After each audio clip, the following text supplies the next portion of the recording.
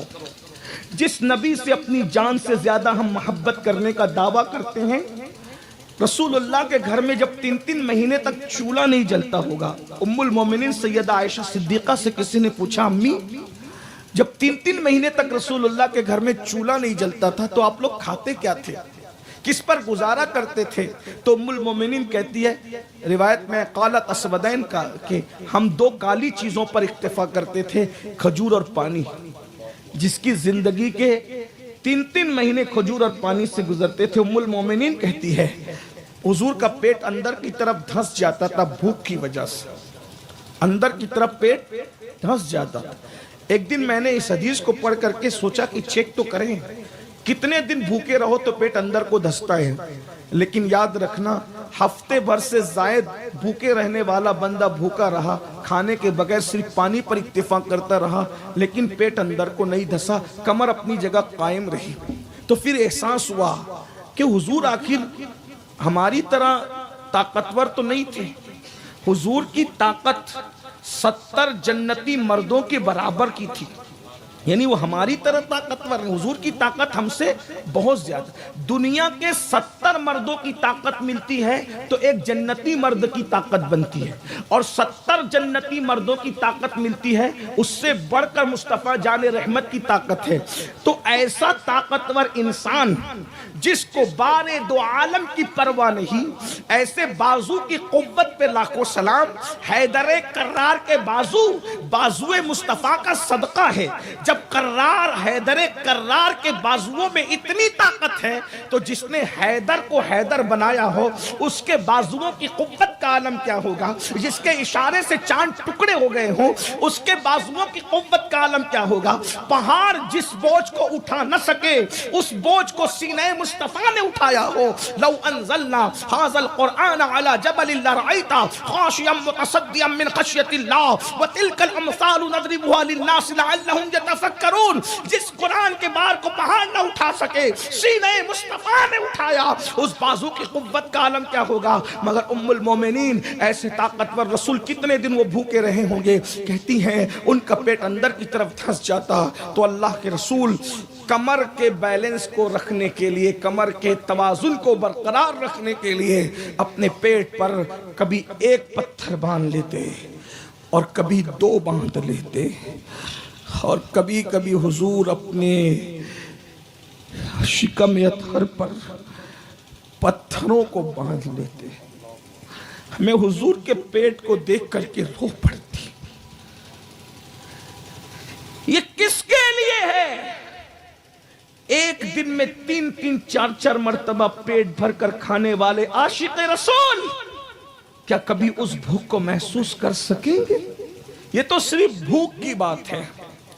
حضور اکرم صلی اللہ علیہ وآلہ وسلم اس دین کو ہمارے گھر تک پہنچانے کے لیے جب زخمی ہوئے تو مورخین اور سیرت نگار لکھتے ہیں کہ حضور کے جسم پر جب چوٹ آتی تو مرہم پٹی کرنے کے لیے گھر میں کوئی کپڑا بھی موجود نہ ہوتا تو ام المومنین سیدہ خدیجۃ الکبریٰ اپنے دوپٹے کو پھاڑ کر مصطفیٰ جان رحمت کے زخموں کو باندھ دیا کرتی تھی. اللہ کے رسول علیہ الصلوۃ والتسلیم کو 3 سال تک کے شعب ابی طالب کے اندر پورے خاندان کے ساتھ قید کر دیا گیا، سوشل بائیکاٹ کیا گیا. اس کی داستان میں بہت پڑھ چکا ہوں، میں یہاں نہیں، مجھے صرف یہ پڑھنا ہے اللہ کے رسول کی زندگی کا سب سے مشکل ترین دن کون سا ہے. یہ سب حضور نے مشکلات اٹھائیں لیکن یہ مشکل ترین دن نہیں ہے. حضور کی زندگی میں ایک ہی دن آیا جو سارے دن سے زیادہ مشکل دن تھا، سب سے مشکل ترین دن تھا. اس سے مشکل دن اللہ کے رسول کی زندگی میں نہیں آیا. سب سے مشکل ترین دن حضور کی زندگی میں کون سا تھا؟ 3 سال تک شعب ابی طالب میں حضور پورے خاندان کے ساتھ رہے. راوی بیان کرتے ہیں کہ رسول اللہ کے گھر کے بچوں کو درخت کی پتیاں کھلائی جاتی تھی. آج ہم لوگ دین کا کام کرتے کرتے غریب سے امیر ہو گئے، امیر سے مہا امیر ہو گئے، ہے نا، دین کی خدمت کرتے کرتے. لیکن اللہ کے رسول علیہ الصلوۃ والتسلیم کی وہ زوجہ جسے دنیا سیدہ خدیجۃ الکبریٰ کہتے ہیں، کوئی دور تھا کہ ان کو ملکہ تجار کہا جاتا تھا. پہلا اونٹ تجارت کا گھر کے آنگن میں کھڑا ہوتا تھا تو آخری اونٹ مکے کی سرحد پہ کھڑا ہوتا. پورے مکے میں ان سے بڑا کوئی مالدار نہیں تھا، لیکن دولت اتنی خرچ کی سیدہ خدیجہ نے اس دین کے لیے کہ جو ان کی زندگی کا آخری دن تھا، سیدہ خدیجہ کے گھر میں چراغ جلانے کے لیے تیل تک موجود نہ تھا۔ اور وصال کے وقت سن لیجئے، میری مائیں اور بہنیں بھی موجود ہیں تو ان کی توجہ چاہتا ہوں۔ اللہ نے رسول دیا، محبوب دیا، اس محبوب کا نام لے کر کے شان سے زندگی گزارنے والوں، رسول اللہ کی سب سے چہیتی بیوی سیدہ خدیجۃ الکبریٰ، جس نے سب سے پہلے اسلام قبول کیا، جس نے سب سے پہلے وحی کی تصدیق کی، جس نے سب سے پہلے اپنا مال اللہ کی راہ میں پیش کیا، ان کی زندگی کا آخری دن یہ تھا کہ سیدہ خدیجہ جس دن وصال کرتی ہے اس دن وہ کئی دن کے فاقے سے تھی، ان کے پیٹ میں اناج بھی نہیں تھا۔ جس نے اسلام کو مالا مال کیا وہ اسلام کی خاطر ظاہری طور پر کنگال ہو گئی، مال کے اعتبار سے ظاہری طور پر، اور ان کے گھر میں چراغ جلانے کے لیے تیل نہیں تھا، اور آخری وقت جب دنیا سے جا رہی تھی تو پیٹ میں اناج نہیں تھا۔ اور ایک بات بھی آپ کو بتاؤں، ملکہ تجار کہلانے والی خاتون، ان کو اس دن کفن دینے کے لیے رسول اللہ کے پاس، مسلمانوں کے پاس کفن دینے کے لیے کپڑا بھی موجود نہیں تھا۔ یہ دین کی خدمت کرنے والوں کی خدمت، اللہ پوچھے گا نا، لاوارثوں کو تک کفن نصیب ہوتا ہے، جو ہر لاوارث کے وارث قرار دیے گئے ان کو کفن نہیں۔ اس دین کے لیے بڑی محنتیں، موج مستی کر کے اپنے آپ کو مسلمان کہلانے والوں، موبائل کے اسکرین پر ہیرو کی تصویریں سجا کر اپنے آپ کو مسلمان کہلانے والوں، مسجدوں کو ویران کر کے اپنے آپ کو مسلمان کہلانے والوں، بھائیوں کا حق ہڑپ کر کے اور زمین جائیداد ہڑپ کر کے اپنے آپ کو مسلمان کہلانے والوں، قبر کو، آخرت کو بھول جانے والوں، اپنے نبی کو بھول جانے والوں، اپنے نبی کے گھر والوں کی محنتوں کو بھول جانے والوں، صحابہ کی محنتوں کو بھول جانے والوں، اسلام کی عظمت کو دل سے نکال کر کے اپنے آپ کو قطعی اور یقینی جنتی تصور کرنے والے جنت کے ٹھیکیداروں، مجھے بتاؤ، جب تمہاری بیٹیاں بیوٹی پارلر تک جاتی ہوگی، تمہاری بیٹیاں، ہماری بیٹیاں بغیر آستین کے کپڑے پہن کر مردوں کے سامنے جاتی ہوگی، بے پردہ جاتی ہوگی، اس وقت سیدہ خدیجہ کے دل پر کیا گزرتی ہوگی؟ بغیر کفن کے میں اسی لیے رہی، یہ تو اور بات ہے، یہ تو اور بات ہے کہ صوفیہ فرماتے ہیں کہ سیدہ خدیجہ نے سیدہ فاطمہ کو بلایا، عنوان یہ بھی نہیں ہے لیکن بات آئی تو میں اپنی بہنوں سے کہہ دوں، سیدہ خدیجہ نے سیدہ فاطمہ کو بلایا، کہا بیٹی تمہارے بابا سے میں نے کبھی کوئی چیز مانگی نہیں ہے میری بیٹی، میری لال، لیکن آج تمہارے بابا سے ایک چیز مانگنا ہے۔ کہا کیا؟ تو کہا پہلی وحی کے وقت تمہارے بابا کے جسم پہ جو چادر تھی وہ چادر میں اپنے کفن کے لیے طلب کرتی ہوں۔ تمہارے بابا سے کہنے مجھے حیا آتی ہے، کیوں حیا آتی تھی؟ میں بہت غور کرتا رہا تو مجھے ایسا لگا کہ شاید اس دن رسول اللہ کے پاس اس چادر کے سوا کوئی دوسری چادر بھی نہ ہو، تو شاید ان کو حیا آتی ہوگی کہ میں یہ چادر قبر میں کیسے لے جاؤں، لیکن عقیدتیں کہتی تھی کہ یہ چادر پہلی وحی کے وقت تھی حضور کے بدن پر۔ تو کہا بیٹی میں تو طلب نہیں کرتی، تم تمہارے بابا سے سفارش کر دو کہ وہ مجھے اپنی چادر دے دیں۔ ہائے ہائے، سیدہ طیبہ طاہرہ خاتون جنت پاک نے اپنے بابا سے کہا بابا امی کچھ کہہ رہی تھی، کیا کہہ رہی تھی؟ تم آپ کے بدن پر پہلی وحی کے نزول کے وقت جو چادر تھی کیا وہ چادر امی کے کفن کے لیے مل سکتی ہے؟ اتنے میں جبریل آ کے کہتے یا رسول اللہ اس خاتون کا مقام تو اللہ کی بارگاہ میں وہ ہے کہ یہ چادر تو چادر ہے، اگر یہ جنت کا لباس طلب کر لے تو خدا اس کے لیے جنت کا لباس عطا فرما دے، جنت کا کفن عطا کر دے۔ لیکن بہرحال یہ رسول اللہ کے گھر والوں کی قربانیاں ہیں، میں اپنی بہنوں سے کیا کہوں؟ بے پردہ گھوم کر سیدہ فاطمہ کی کنیز کہلا رہی ہیں، بے پردہ گھوم کر سیدہ خدیجہ کی کنیزیں ایسی ہوتی ہے جو اپنی مالکہ کے دل کو تڑپائے۔ ارے وہ اور لوگ ہیں جن کے یہاں لوگ مر کے مٹی میں مل جاتے ہیں۔ میرا عقیدہ تو یہ ہے، کوئی کچھ کہے مجھے گالی دے، بدعتی کہے، کچھ کہے، توہم پرست کہے، لیکن میرا عقیدہ تو یہ ہے کہ اللہ اللہ جب میں دل سے سیدہ خدیجہ کو پکارتا ہوں تو روح سیدہ خدیجہ میری طرف متوجہ ہوتی ہے، وہ مجھے دیکھتی بھی ہے، مجھے سنتی بھی ہے، بلکہ میں تو یہ کہہ دوں، اللہ کی قسم اٹھا کے کہہ سکتا ہوں کہ اس وقت میں دل کی گہرائیوں سے ام المومنین سیدہ خدیجہ کا ذکر کر رہا ہوں تو جنت المالا سے ان کی روح طیبہ اس محفل کی طرف متوجہ ہو گئی ہے۔ میرے بیٹے میرا ذکر کر رہے ہیں، میرے بیٹے میرا ذکر کر رہے ہیں۔ اللہ اکبر، ہم سب ام المومنین کے بیٹے ہیں نا، وہ ہماری ماں ہے نا، مومنوں کی ماں ہے نا۔ میرے بھائیوں تو ذرا سوچو، جب تمہاری میری بیٹیاں بغیر کپڑے کے یعنی آدھی آستین کے کپڑوں کے کالج جاتی ہوگی، کوچنگ جاتی ہوگی، سوچو روح ام المومنین پہ کیا گزرتی ہوگی، جو دین کی خاطر اللہ اکبر سب کچھ لٹا دے رہی ہے، حتیٰ کہ آخری میں ان کے گھر میں چراغ جلانے کو نہیں، حتیٰ کہ ان کے لیے کفن کا انتظام تک نہیں۔ اور ایک بات بتاؤں، مکے کے گنڈوں نے تو یہاں تک کہ دھمکی دی تھی، ہم تو تمہیں مکے میں بھی دفن ہونے نہیں دیں گے۔ ام المومنین نے کہا تھا خدا کی عزت کی قسم مجھے مکے کی زمین کی ضرورت بھی نہیں ہے،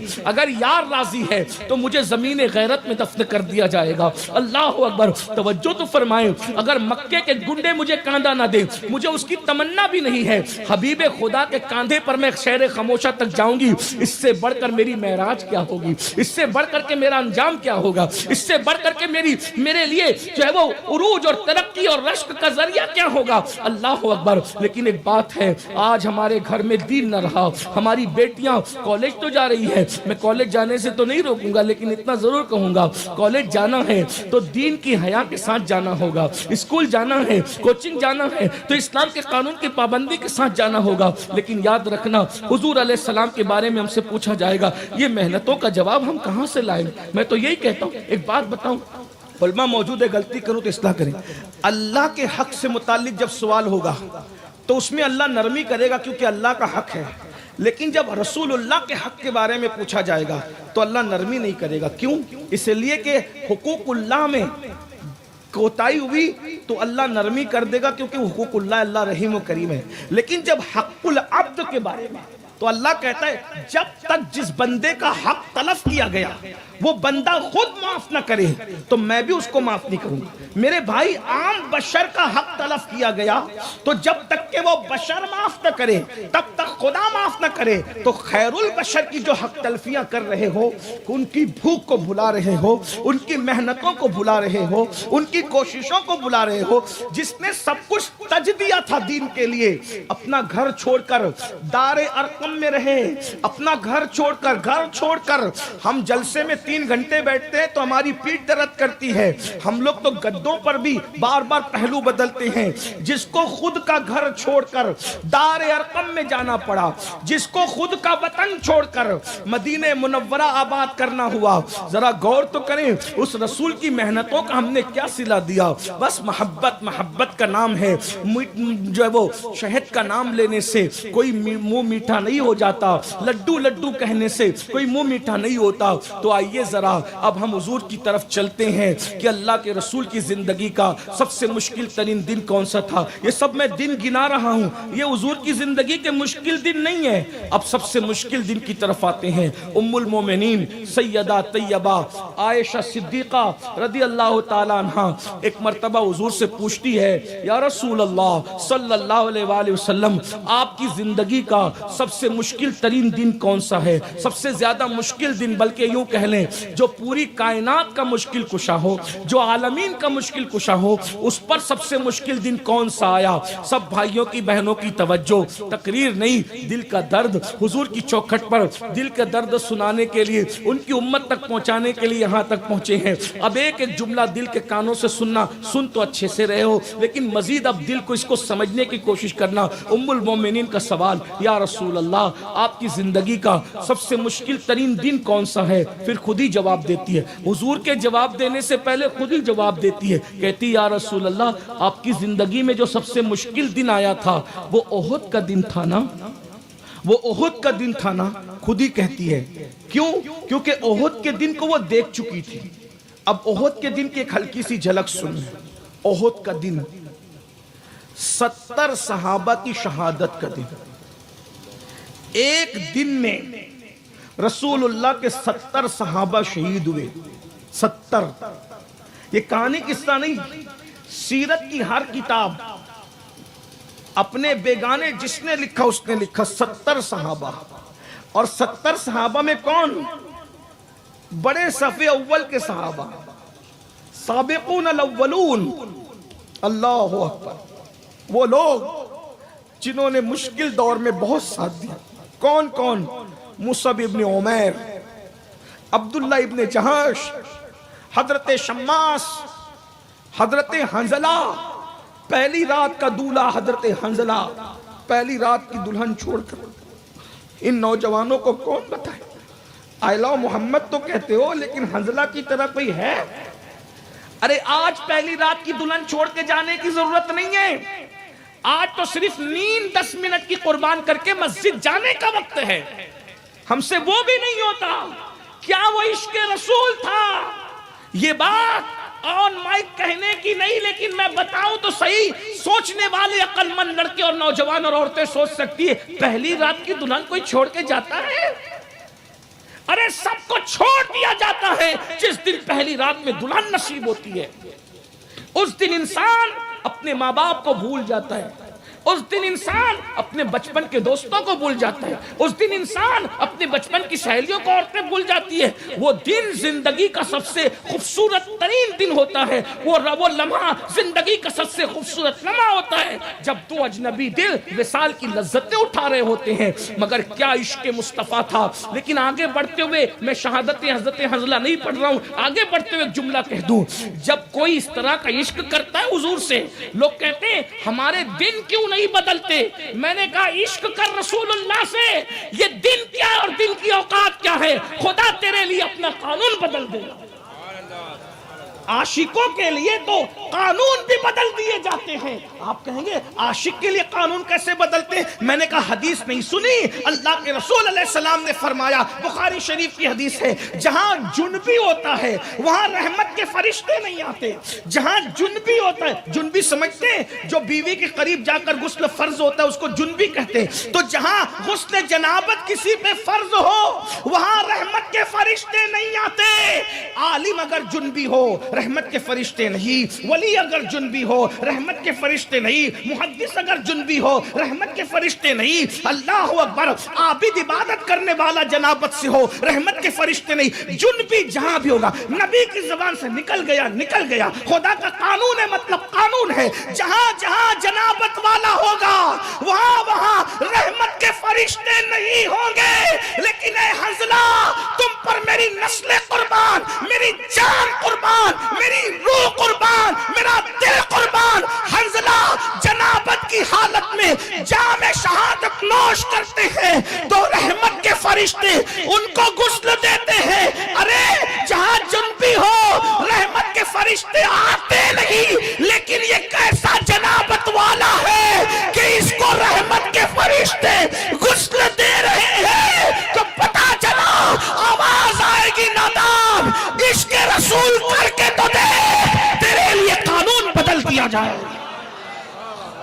قانون، رحمت کے فرشتے آ نہیں سکتے جنابت والے کے پاس، لیکن رحمت کے فرشتے کو، رحمت کے فرشتے غسل، کسی کو غسل دیا ہے فرشتوں نے؟ شہید کو تو نبی بھی غسل نہیں دیتے، شہید کو تو صحابہ بھی غسل نہیں دیتے، شہید کو تو اولیاء، لیکن یہ کیسا شہید ہے جس کو فرشتے، رحمت کے فرشتے، اور لوگوں نے دیکھا زلفوں سے پانی کے قطرے ٹپک رہے۔ صحابہ نے پوچھا آقا یہ کیا؟ آقا فرماتے آیا تھا تو جنبی تھا، جنابت لے کر آئے، فرشتے اس کو غسل دے چکے، اسی لیے ان کا لقب پڑ گیا غسیل الملائکہ، جس کو فرشتے غسل دے۔ عشق، آپ دن بدلنے کی بات کرتے ہیں، بعض لوگوں کے لیے قانون بدل جاتے ہیں۔ عشق کوئی کرے نا، یہ صرف زبان سے دعوے سے کام نہیں چلتے۔ ہم آپ کو کوسنے نہیں آئے، لیکن یہ ہمارے دل کا درد ہے، احساس کرو۔ تو بہرحال ام المومنین کہتی حضور آپ کی زندگی کا سب سے مشکل دن احد کا تھا نا؟ اب بتاؤ پہلی رات کا دولہا، پہلی رات کا دولہا جب شہید ہوا ہوگا تو حضور کے دل پہ کیا گزری ہوگی؟ ارے اس دلہن کا تو خیال کرو نا جس کا چمن بننے سے پہلے اجڑ گیا۔ کبھی احساس سوچ، اللہ آپ کو ہم کو کبھی وہ دن نہ دکھائے کہ پہلی رات کا دولہا کوئی مر جائے۔ ہم نے تو کبھی نہیں دیکھا، اللہ سے دعا اللہ کبھی دکھائے بھی نہ یہ منظر، لیکن وہ دلہن کا کیا ہوا ہوگا؟ کتنے سہاگ گزرے ہیں نا، تب اسلام کی کھیتی ہری ہوئی. کتنے بچے یتیم ہوئے ہیں نا, تب اسلام کی کھیتی ہری ہوئی. یہ رسم کے پیچھے پھرنے والوں کبھی احساس کیا؟ کتنی بیوائیں بستر پہ سسکیاں لی ہیں, تب اسلام تم تک اور مجھ تک پہنچے.